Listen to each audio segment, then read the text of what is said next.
Well, good morning, everyone. Thomas Montgomery with IIMFL and Smart Money Alliance. It is a beautiful Wednesday morning, October 14th, 2020.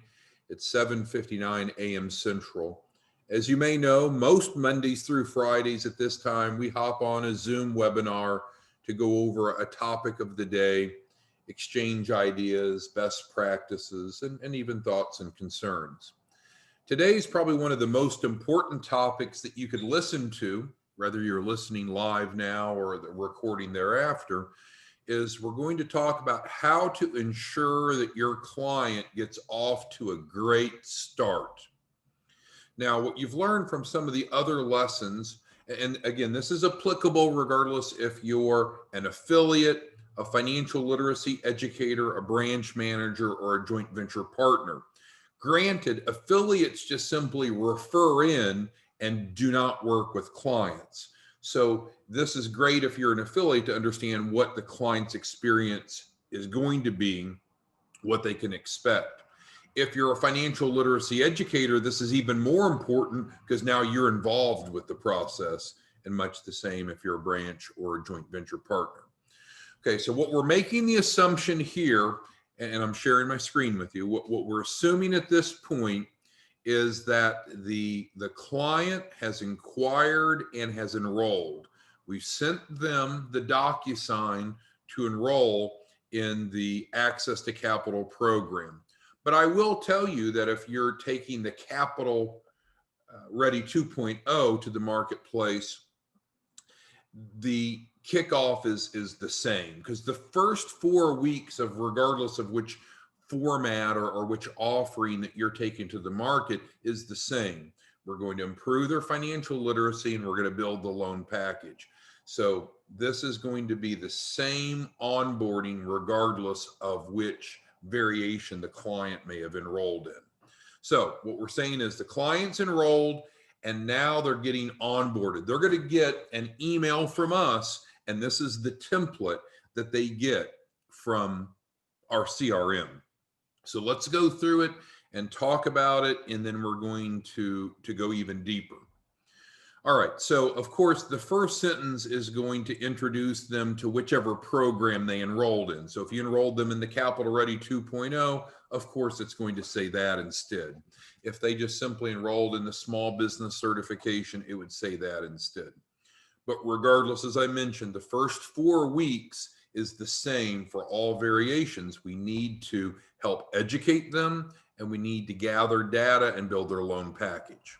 Okay, so with that being said, let's just go ahead and read through this, and we'll have some side discussions as well.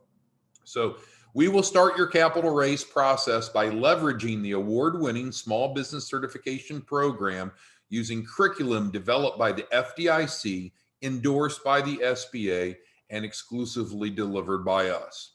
IIMFL has partnered with the Smart Money Alliance to administer the program. Next paragraph.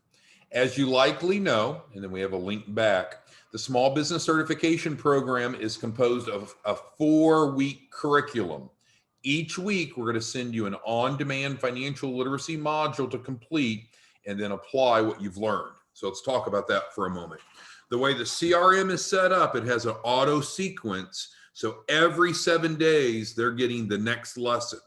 And we're not going to spend a lot of time talking about those lessons are. If you're not familiar with it, then go over to the IIMFL website after you listen to the webinar today and click on Small Business Certification.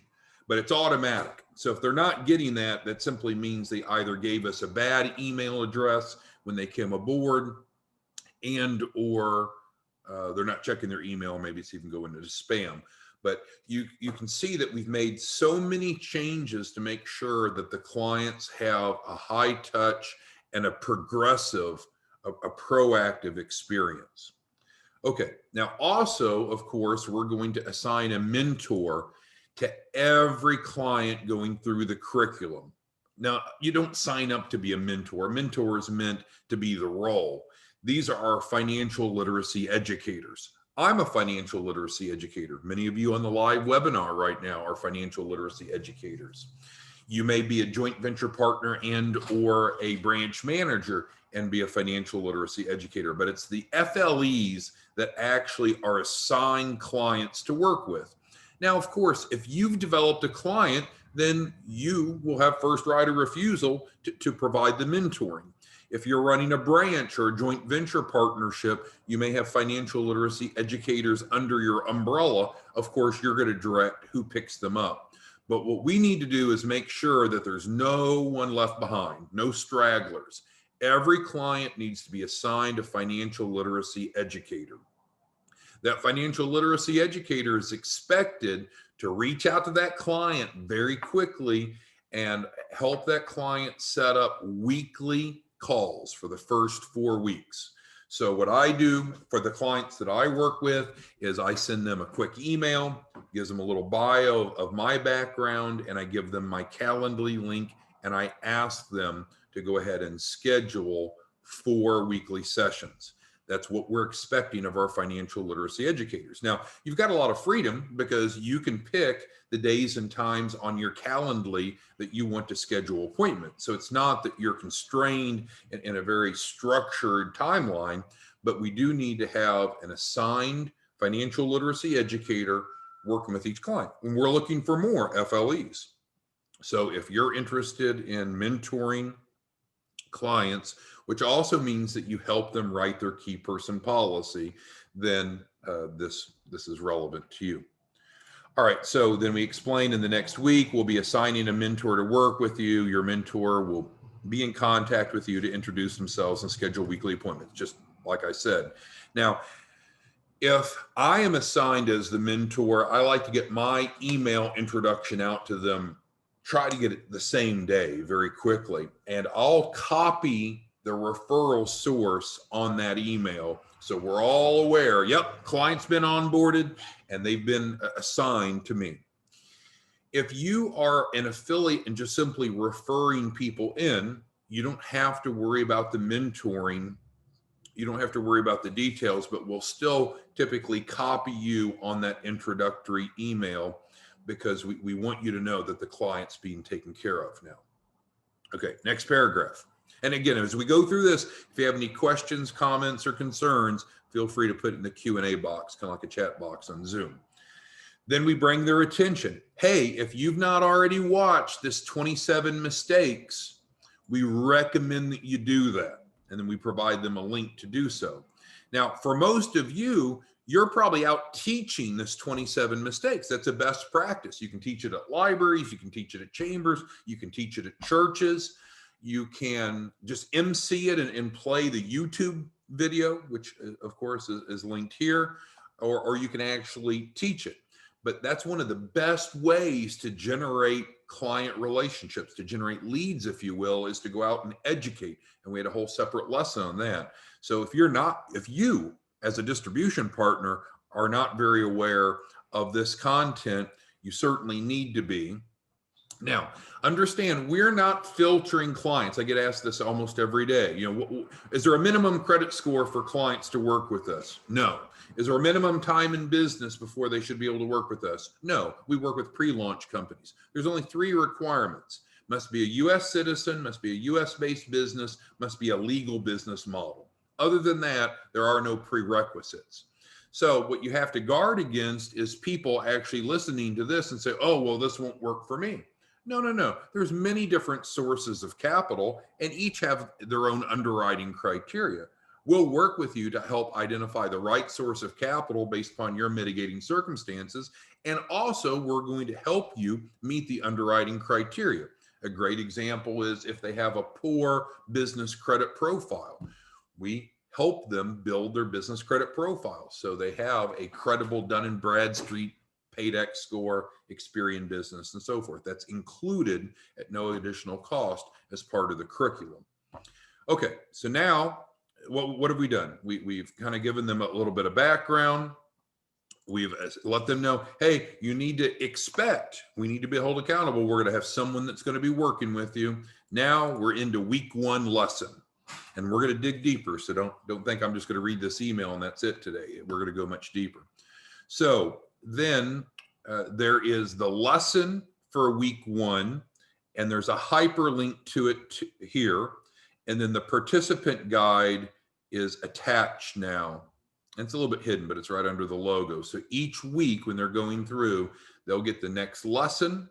There'll always be a link to the YouTube version of the curriculum, and then they'll always receive a participant guide as a hyperlink. Okay, so with that now, of course, the secret sauce to all of this is we don't just talk, we don't just teach, we literally roll up our sleeves and help clients implement what they're learning into their business. And so here we go with that. So we're going to use LivePlan to create a lender compliant business plan and financial projections for your loan package, be an online cloud-based software that provides step-by-step guidance, tutorials, etc. Now, for any of you, if you've not gone through the LivePlan experience, I'm going to show it to you here in a minute so you better appreciate it. But the best thing is go through this yourself. Sign up for the Access to Capital program. There's no upfront cost. We guarantee at least $100,000 capital raise. If you want to really provide the best experience and value to the client, you'll become knowledgeable and have gone through it.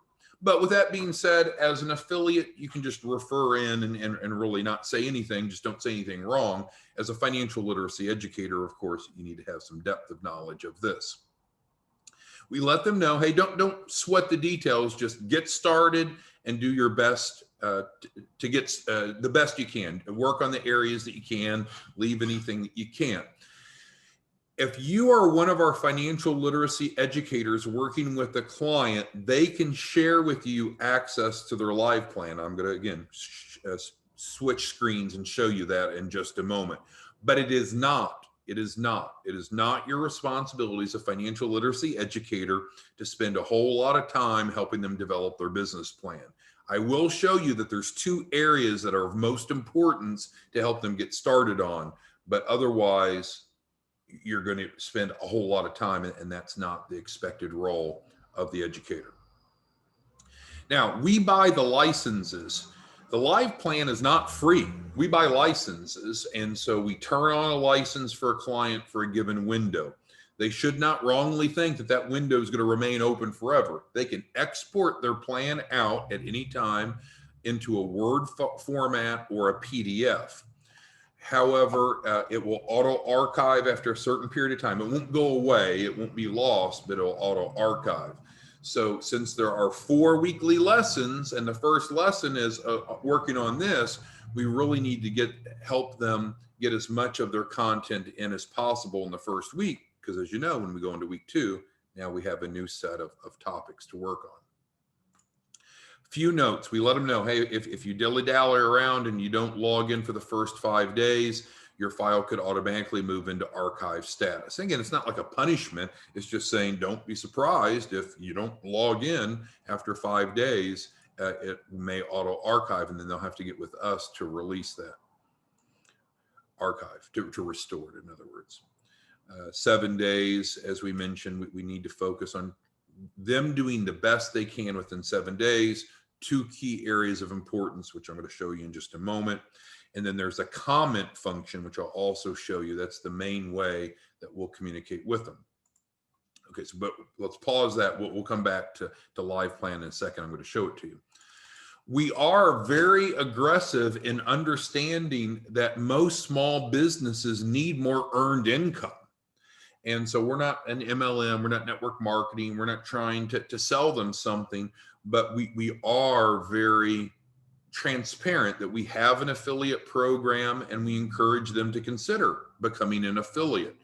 If you're of that mindset, you've probably already talked to them about that. If one of your clients come in and then they become an affiliate from this solicitation, we'll gladly move them over into your hierarchy. So no one's stealing clients from you. But I just need you to know that we're going to introduce the affiliate program on day 1, email 1. And again, the affiliate program is free and easy. Now there's 2 paragraphs here. I'll go to the second one. So we give them a link to enroll. This link is going to put them into the main bucket of affiliates. It wouldn't be attached to you. We don't have smart enough technology that says, oh, this referral came from James. So James' affiliate link is this. So put that into this email. It's just going to dump them into the main bucket, but we can easily move them. But again, James and the rest of you certainly can be letting them know that we do have an affiliate program and seeing if they might want to participate. What we are doing now, bouncing up a paragraph, is we go ahead and create a landing page for them automatically, and it will be here at the end. Of course, there's nothing here. It's going to be right after there and then the colon. So we'll provide them a landing page upon enrollment. So some of them want to refer, some of them don't. Some of them want to become affiliates, some of them don't. That's fine. We're not going to pressure them or bother them or annoy them. But most small business owners know, to no surprise, other small business owners. And many small business owners would like to be paid for referrals. So we're making it very easy and very explicit for them to get plugged in. This is huge. I look at many of you on the webinar today. You know, you got Annette, Anthony, Clarissa, Monique, Peggy, and several others of you, for example. Why wouldn't you want to have a big team of sub-affiliates that's funneling people into the system? We're helping people, we're helping entrepreneurs access capital and improve financial literacy, of course. But for those of you that are financial literacy educators, all of their leads will come to you to have the right to mentor if you want.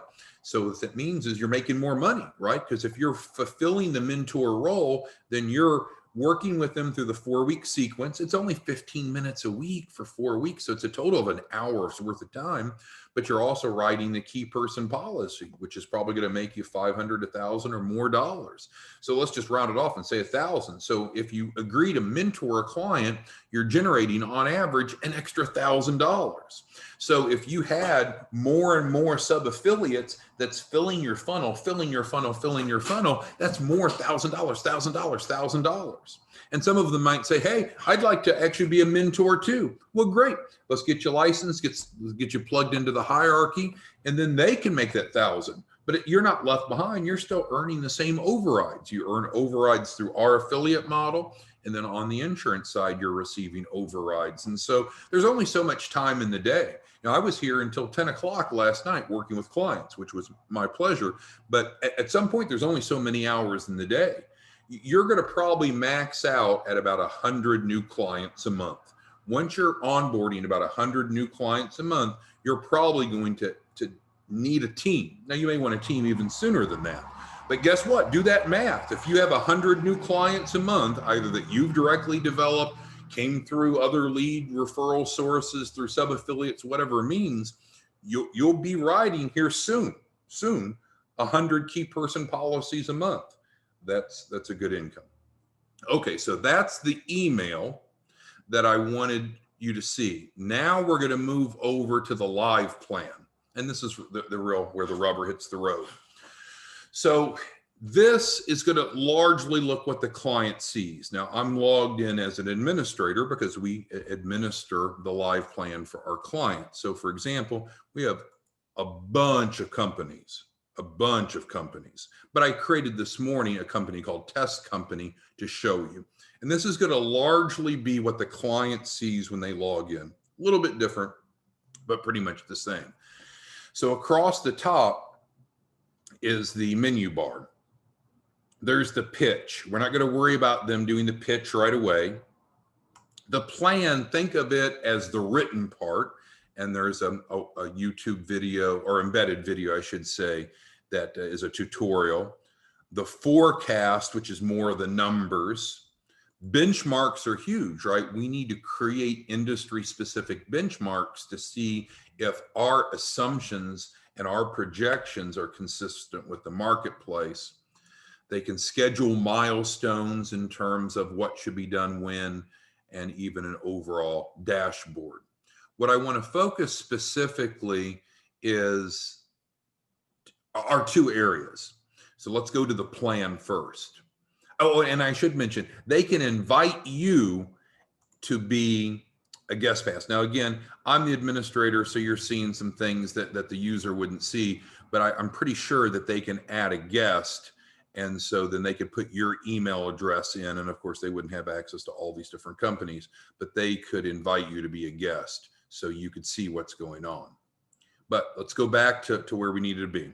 So the two areas, if you're the financial literacy educator, so the client signed on, they're going to have their first weekly call with you. Well, there's not a whole lot to discuss yet because they just started. They've just received their access. They just received that email we just went through. They just received their access to Live Plan. So if you're a financial literacy educator doing the mentoring for the client, the first thing you want to do on that week one call is just make sure, well, thank them for enrolling, but just make sure, hey, did you receive your Live Plan access? Have you been able to log into it? And if not, we need to figure out, because they're actually getting two links, two chances to log into Live Plan. When we set their account up in Live Plan, it automatically sends them an invitation.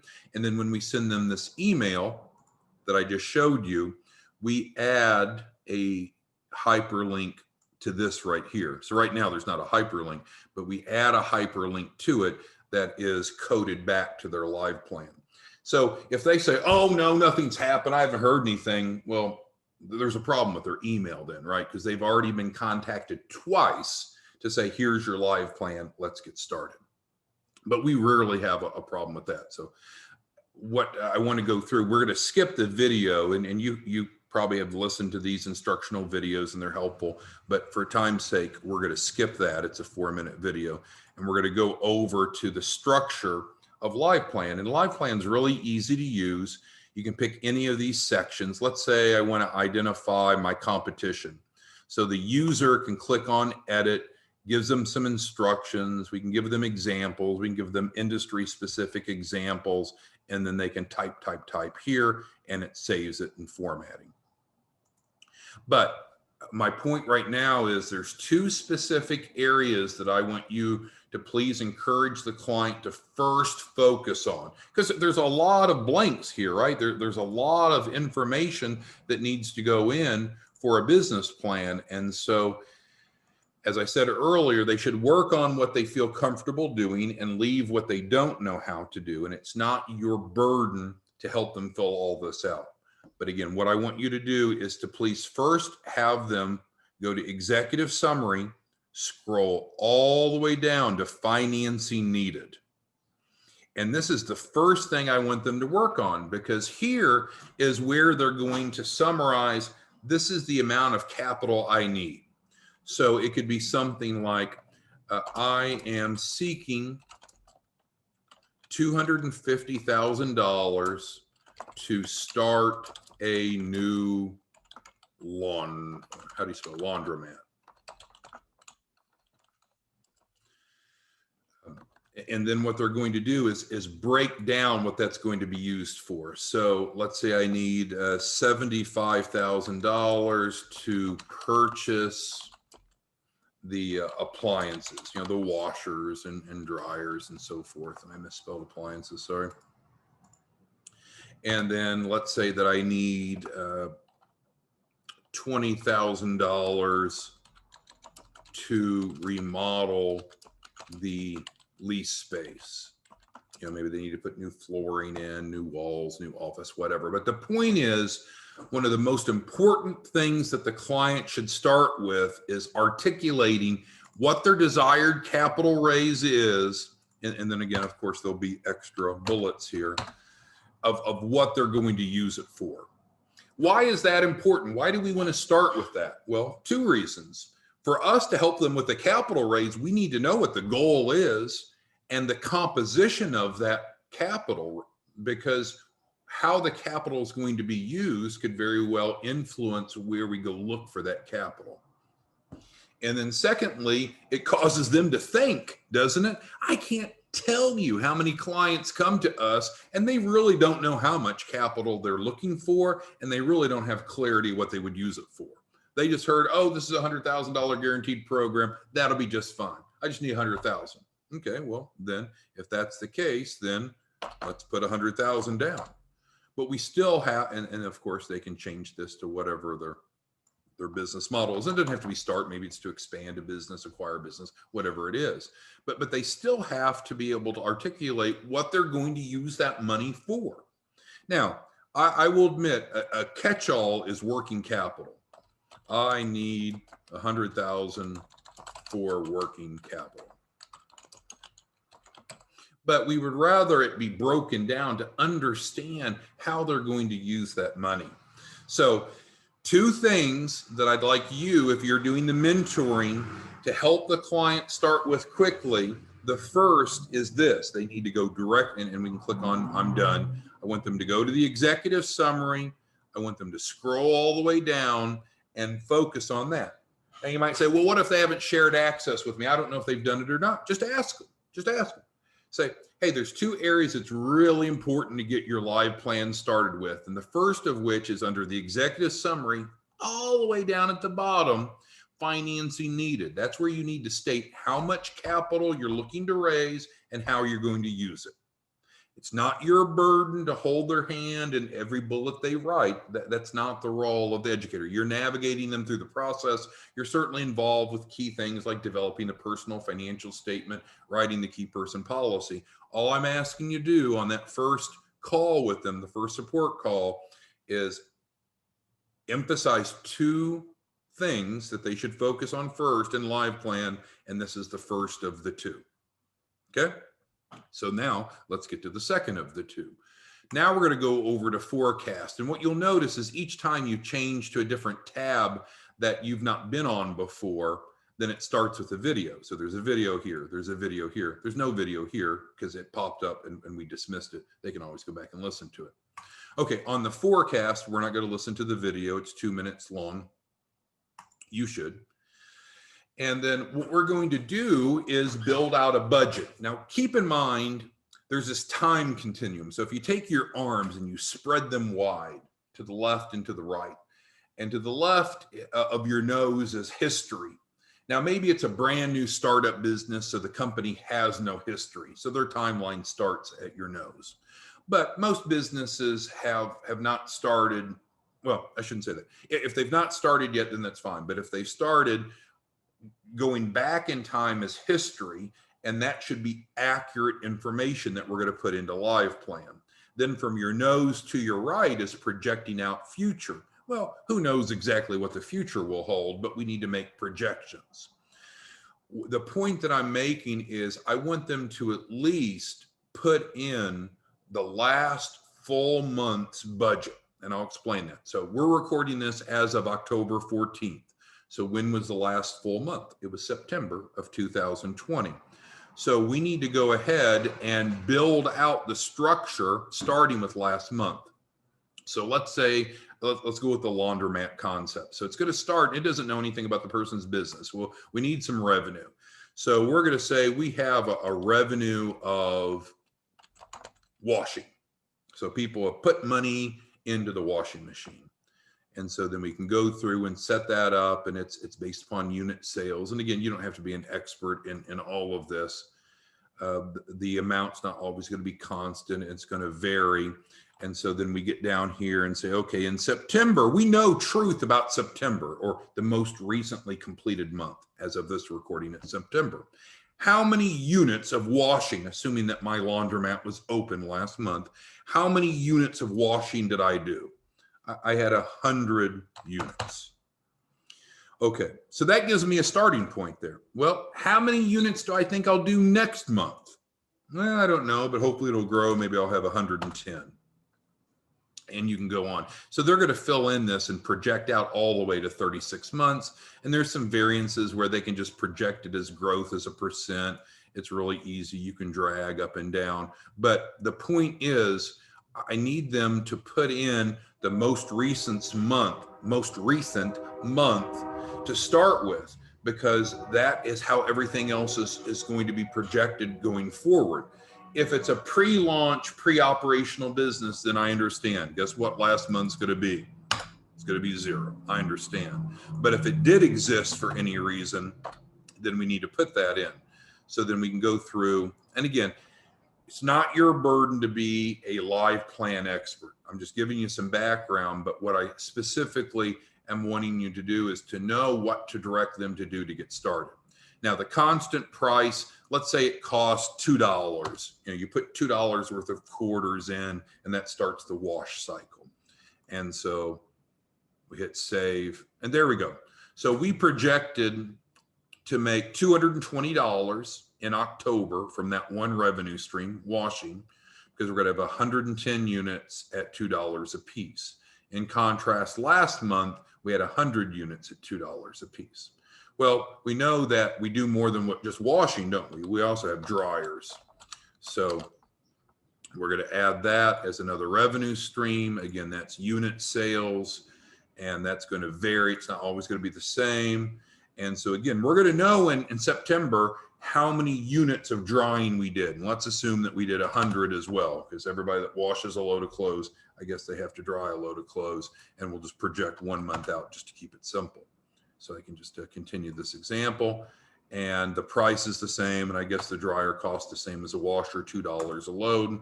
So we hit save. And now all of a sudden our revenue, of course, has gone up to $400 because we had 100 units of wash, 100 units of dry, $2 a piece. It's going to go up by 10% next month.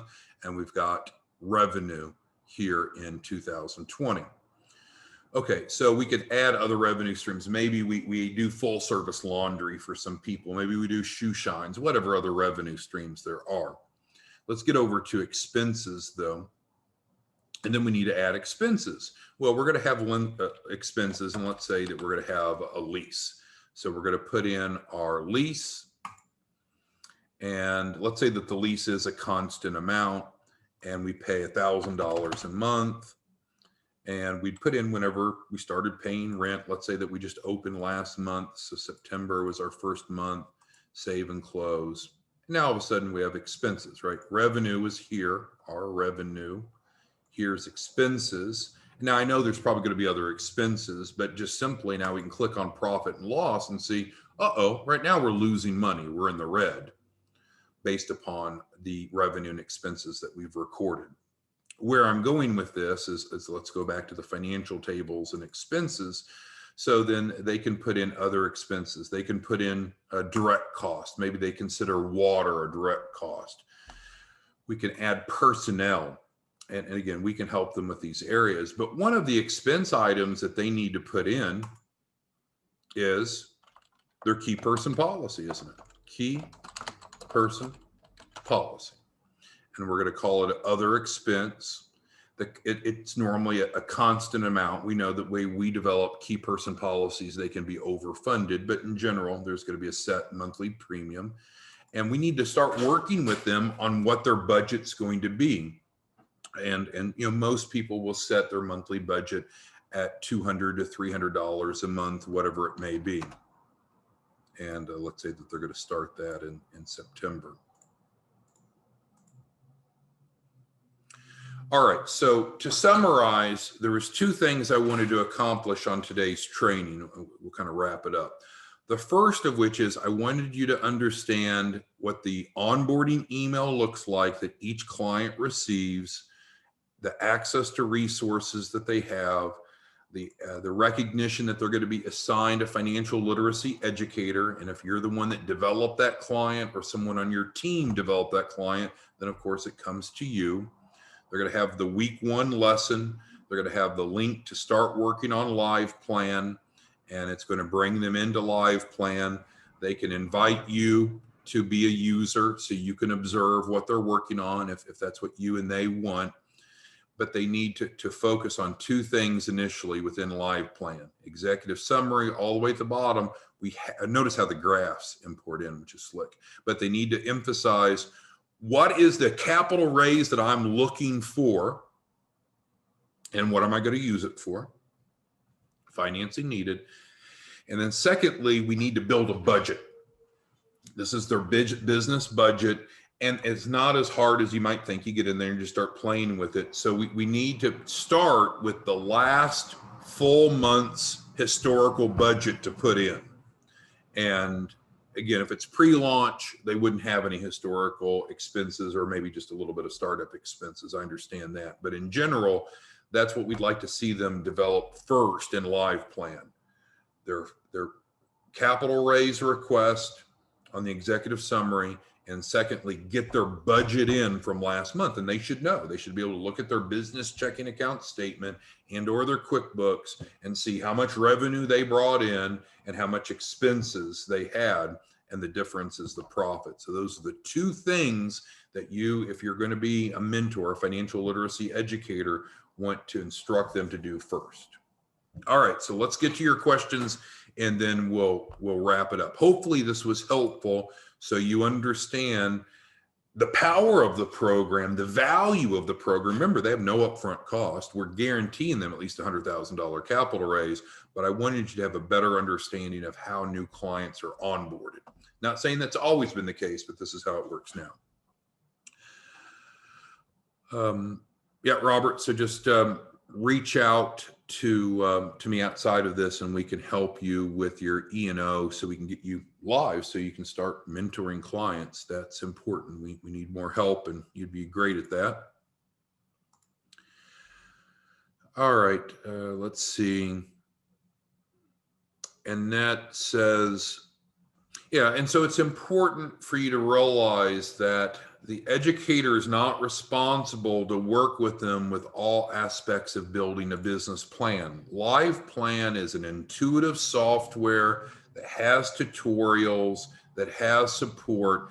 It does not mean that you as the mentor, as the financial literacy educator, are expected to work with them in building all this out. That is not the role of the financial literacy educator. All I'm suggesting is, as a financial literacy educator, I would like you to alert them during your first phone call of two important areas to start with, which is the financing needed and to put in their historical budget from the most recent completed month. But it's not your responsibility, I agree with you, Nat, to go through and build out the business plan from beginning to end. Thank you for that. We're on the same page. All right, so Clarissa asked, being an educator, are we required to bring in other educators? No, you don't need to. It makes sense, right?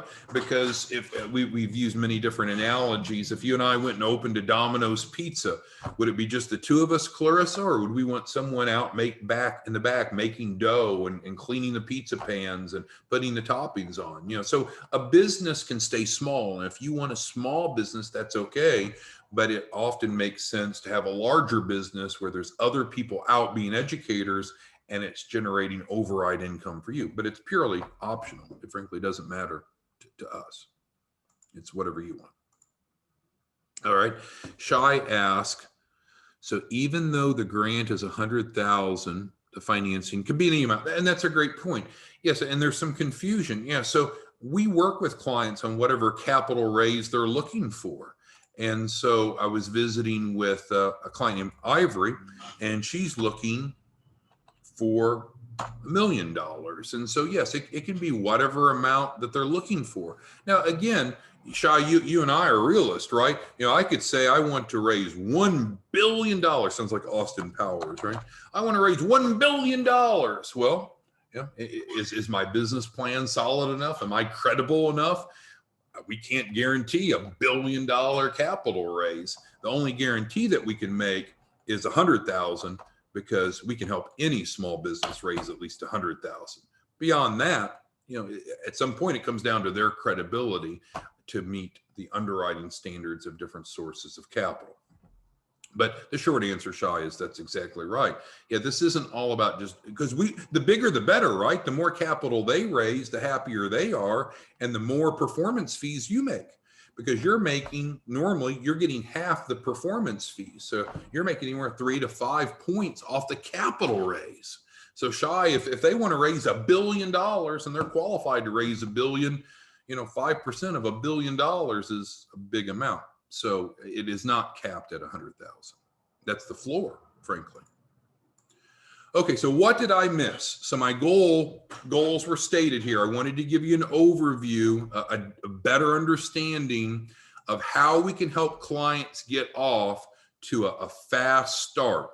And if you're just an affiliate, feed them in. And really, I just wanted you to know this. You wouldn't take any action. Affiliates shouldn't be talking to clients about the process because you're going to confuse them, because now you're talking to them and then they're assigned a financial literacy educator. And we all know when we have two different people talking in two different ears, we're not going to say the exact same thing. So if you're an affiliate, refer in, get out of the way, get paid. We'll take it from there. If you actually want to work with the clients, serve as their mentor, be a financial literacy educator. You do more and you get paid more. And this is even more relevant if you're wearing that hat. All right, so Contrarian is a for-profit business. And so here is the website for Contrarian Accounting and Bookkeeping. We've been around for 3 or 4 years now. And you'll see that it's based in Frisco, Texas. So that's Contrarian. And then Robert asked about IIMFL, which is a 501c3 nonprofit. And you can go to the contact page there and see that we're based in our office where I'm sitting right now in Mineola, Texas. So Contrarian Accounting and Bookkeeping is a for-profit business. IIMFL is a 501c3.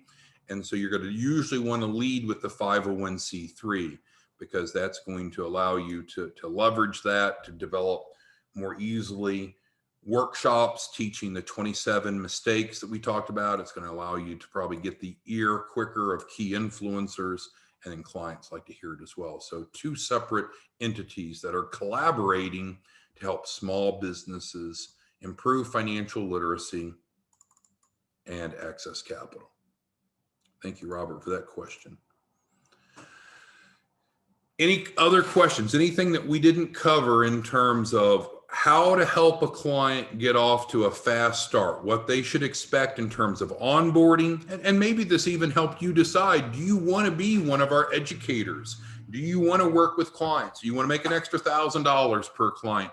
Do you want to help them through that 4-week sequence? You need to commit 15 minutes a week for 4 weeks. So it is a commitment of an hour, but you can do the math. Most people don't make an extra $1,000 a month for spending an extra $15 a week. It's not too good to be true. It's real. Now, in addition to the 15 minutes a week, you're also helping set up their key person policy, but that's another hour. So let's say you're spending 2 hours in a month to be their mentor in exchange for approximately $1,000. Some of you are big hitters, right? An extra $1,000 for 2 hours is the last thing you would do. But some of you, I know you're not cash flowing so well right now. An extra $1,000 for 2 hours could really make a difference in your budget. All right, so we've covered a lot of information. Hopefully it was practical and relevant and useful. We'll see you back here tomorrow morning. Have a great day. Bye-bye.